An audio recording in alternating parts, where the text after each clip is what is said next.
In this Argos Support video, we will show you how to use the Spear Jackson Cordless Mower.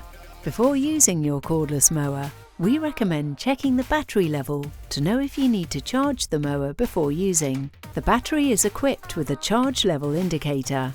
Press and hold the button on the battery to view the remaining battery capacity. To charge the battery, plug the charger into a main socket.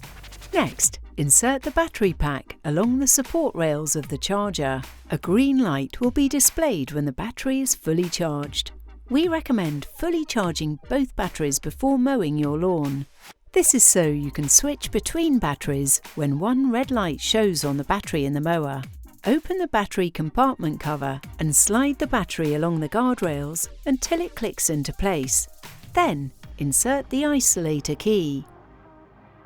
To adjust the cutting height, disengage the handle from its current setting and move it to your desired position. Please note that using a short cutting height in long grass will use more power and shorten the battery life. To start mowing your lawn, press and hold the safety button whilst pulling the lever towards the handle.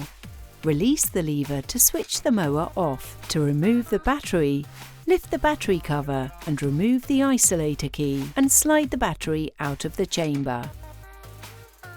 To remove the collection bag, lift the deflector guard and lift the collection bag away from the mower. Your Spear Jackson mower is now ready to use.